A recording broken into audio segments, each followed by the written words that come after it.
de la Diversidad Cultural fue concebido como un espacio para la divulgación de nuestros logros culturales y de vinculación con todas las raíces histórico-culturales de Venezuela, de América Latina, España y el sur de Europa. Nosotros estamos en el preámbulo de una programación muy ambiciosa que con la presencia de Juan Carlos Lozada se estimula para que no se detenga el trabajo de este Centro de la Diversidad Cultural. El desarrollo en el ámbito del cine es una expresión de la transformación cultural profunda que está viviendo Venezuela. Una revolución es un profundo cambio cultural. Si no hay cambio cultural, no hay revolución. Y se expresa en el cine como se expresa en el sistema de coros y orquestas infantiles que prometen albergar 1 millón de niños a corto tiempo. Se expresa en la Misión Sucre, llevando a los municipios la educación universitaria con una matrícula universitaria récord en América Latina, 2.600.000 estudiantes universitarios. Se expresa en la dotación de computadoras Canaima a todos los niños en edad escolar y a los maestros en Venezuela. Son logros que testifican que el acceso a los bienes públicos esenciales y fundamentalmente la educación y la cultura se abrió para todos sin exclusión de ninguna naturaleza. Esa es la revolución bolivariana que se está expresando y esa es la importancia de lo que hacemos aquí como una manifestación de lo que hacemos en Venezuela por la transformación cultural del país. Creo que, digamos, en los últimos años hemos venido teniendo una interacción, el cine venezolano ha venido teniendo una interacción mayor de la que habitualmente tenía en los últimos años, ¿no? Y creo que lo que ocurrió en San Sebastián el año pasado, cuando ganamos la Concha de Oro, no es sino el resultado de un trabajo acumulado. Es decir, aquí no hay golpes de suerte. Creo que la cinematografía venezolana ha venido esforzándose en una búsqueda de lenguaje. Hemos tratado de incrementar no solo el número de películas que hacemos, sino también la calidad, el lenguaje y tomar riesgo. Creo que lo que pasó con Pelo Malo fue eso. Yo creo que uno de los premios más interesantes para cualquier cinematografía tiene que ver con el premio de la audiencia. Y hemos conseguido el año pasado montones de premios de audiencia en montones de festivales en América Latina, en Norteamérica, en Europa y en Asia. Y eso es algo que nos importa mucho, sobre todo porque el cine venezolano en este momento ha reconquistado los hilos conductores con su público. Hasta ahora es el mejor en 30 años en términos de cifra de audiencia. Estamos casi cercanos al 16% de proporción de cine visto en Venezuela, de cine venezolano, y hay que tener una idea, retener el número que hace 11 años solamente teníamos el 0,3%. Así que ha sido un proceso cadente, progresivo, de mucha entrega por parte de nuestros realizadores cinematográficos y de un trabajo colectivo en donde los actores, las actrices, nuestros técnicos han tenido mucho que ver con eso.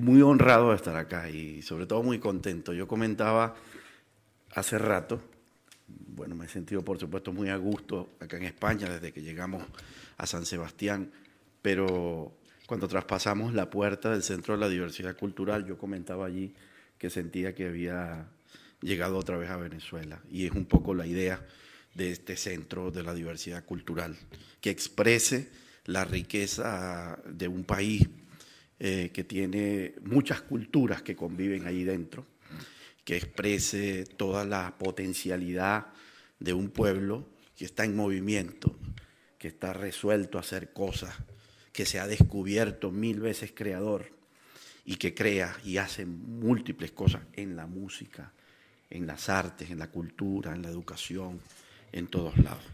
En los años 70 tuvimos en verdad un cine venezolano que surgió con aquella primera gran película, que fue una adaptación, por cierto, de la literatura, Cuando quiero llorar no lloro, de Miguel Otero Silva.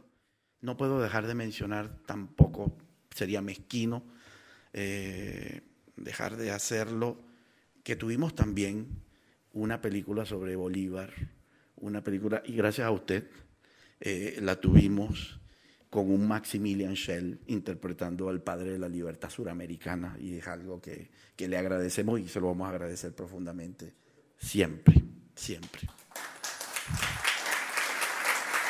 Y en los años 80, que se lo conoce esa década como la época de oro del cine venezolano, en verdad hay que destacar los mayores registros de audiencia para cine venezolano ocurrieron en esos años 1984, 85, 86, 87, hasta que vino el ocaso que ya anunciaba una época difícil para todo el mundo, para toda la América Latina, no solo para Venezuela, la fatídica década de los 90, cuando los estados se olvidaron que tenían que mantener ciertos compromisos mínimos con las culturas y con los ciudadanos y con las ciudadanas, y cuando todas estas políticas neoliberales echaron al traste con la irrupción de unos proyectos cinematográficos muy importantes en América Latina que habían tenido mucho éxito.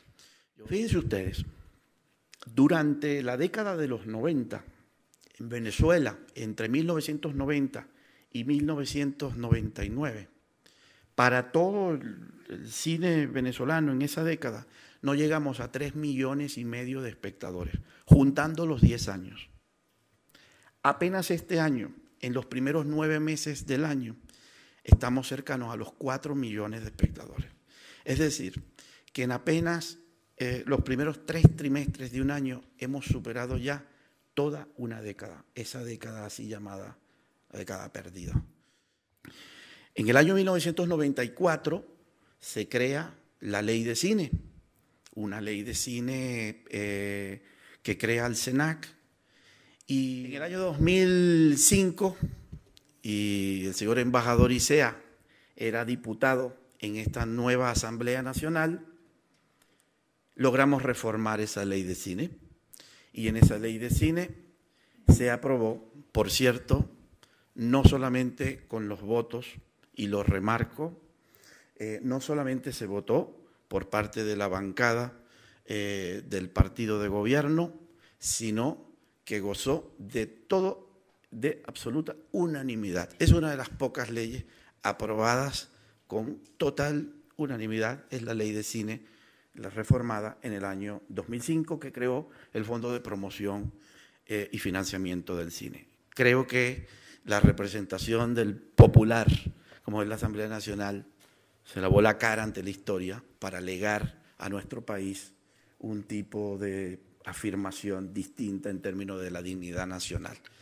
A partir del año 2005, el cine venezolano no ha parado de crecer. Y no ha parado de crecer a partir de un marco legal que creó unas condiciones extraordinarias. Venezuela es de los pocos países en el mundo, si es que hay algún otro más, que tiene no solo cuota de pantalla, de obligatorio cumplimiento para los exhibidores, sino también cuota de distribución. Cada distribuidor que opere en Venezuela debe destinar al menos el 20% del total de su portafolio a ser distribuido en cada año fiscal para cine nacional. Y cuando no hay suficiencia de obra nacional, esta debe suplirse con películas latinoamericanas.